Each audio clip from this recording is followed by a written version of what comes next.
गए 3 पैकेट से बरामद हुए हैं 6 UBGL under barrel grenade launchers और ये सिंगल शॉट ग्रेनेड लॉन्चर हैं। ये बड़ी खबर आ रही है, पूरे इलाके की जांच में पुलिस जुटी हुई है।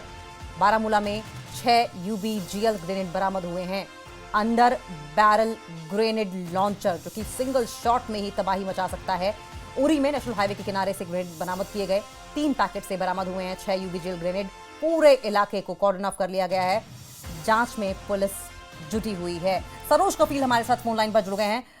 Saroj, under barrel grenade launcher वो भी 6 मिलना, अपडेट क्या है पूरी?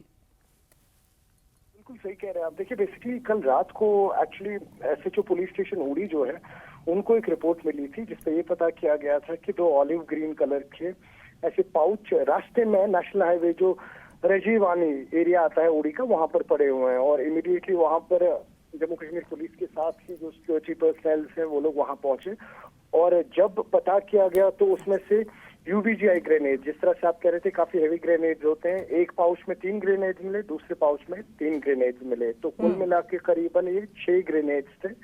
और ये पाउचेस जो है ये अभी पुलिस स्टेशन उड़ी लिए गए हैं इस वक्त और इसकी छानबीन चल रही है कि किस तरीके से ये वहां पर पहुंचे थे। हालांकि जो उड़ी का इलाका है आप खुद जानते हैं बॉर्डर इलाका है, वहां पर अक्सर इन्फिल्ट्रेशन होती रहती है, लेकिन चैलेंज वहां ये रहता है कि सर्विलेंस के हवाले से थोड़ा सा चैलेंज रहता है क्योंकि जिस तरह से आप शहर में देखते हैं या बाकी इलाकों में देखते हैं सीसीटीवी हर जगह लगे होते हैं, इन इलाकों में जो बहुत सिक्योर या बहुत इंपॉर्टेंट इदारे होते हैं वहां पर सिक्योरिटी चेक्स या सीसीटीवी कैमरास लगे होते हैं। तो कहीं ना कहीं कोशिश चल रही है इस वक्त, हालांकि अभी तक इस केस पे कोई एफआईआर दर्ज नहीं किया गया है क्योंकि कौन संदिग्ध होंगे, किन के नाम पे केस जाएगा वो क्लियर नहीं हुआ है।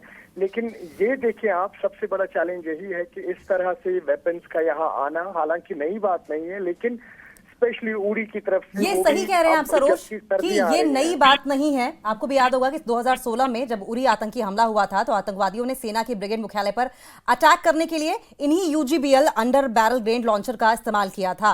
AK-47 राइफलों के साथ लगे हुए यूबीजीएल का उपयोग किया था हमला करने के लिए, और इसलिए ये मैटर जो है अब एक बार फिर से यूबीजीएल उरी में ही मिलना एक सेंसिटिव मैटर है। सही कह रहे हैं आप, और वो भी विंटर्स में। देखिए, अक्सर हम बात करते हैं कि आप खुद जानते हैं कि जो यहाँ पे विंटर्स आते हैं हम देखते हैं कि आतंकियों की जो गतिविधियां हैं, एक्टिविटीज है, ये अपना रुख जम्मू की तरफ कर लेते हैं क्योंकि पहाड़ी इलाके स्पेशली उड़ी हो गया या हंदवाड़ा कुपवाड़ा का इलाका है, वहाँ पे थोड़ा सा चैलेंजिंग होता है इनके लिए। तो देखिए, अभी थोड़े दिनों में ही पता लग पाएगा। कई बार ऐसा भी होता है कि जो आतंकी हैं वो वहाँ से क्रॉस कर रहे हों तो उनसे गिरा हो या पर्पसली वहां पे रखा गया हो ताकि एक फेयर साइकोसिस, एक माहौल तैयार किया जाए या एक अटेंशन डाइवर्ट करने के लिए।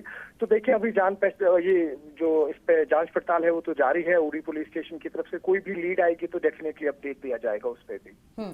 सरोज, ये टेरेन कैसी है, यहाँ की डेमोग्राफी कैसी है, कितने चैलेंजेस होंगे इस इलाके को सर्च करने में, सर्च ऑपरेशन को चलाने में, और कितना सेफ हेवन के तौर पर इस्तेमाल इसे आतंकवादी करते हैं?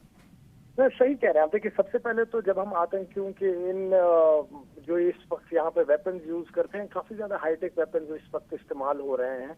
आप देखेंगे कई सारे जो एनकाउंटर्स है, भले फिर वो ऑपरेशन महादेव की बात कर लें आप या बाकी जो ऑपरेशन यहाँ हो रहे हैं, इनमें आप देखेंगे जो इन आतंकियों को मारा जाता है इनके वेपन्स जो हैं वो यूएस मेड होते हैं, M4 मिल रही है।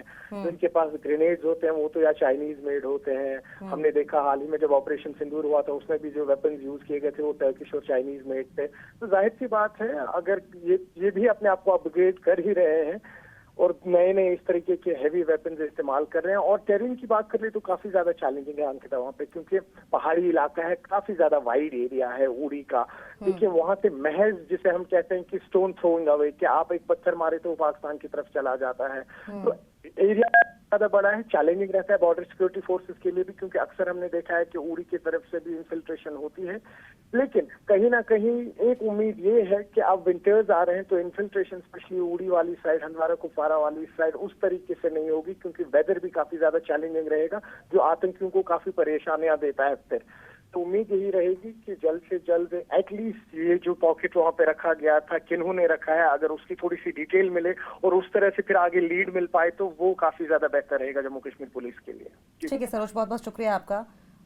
आप नजर बनाए रखें, आगे भी इस पर आपसे अपडेट लेते रहेंगे। तो यूबीजीएल मिला है, और क्योंकि 2016 में भी जब उरी अटैक हुआ था तब भी AK-47 के साथ UBGL का इस्तेमाल किया गया था।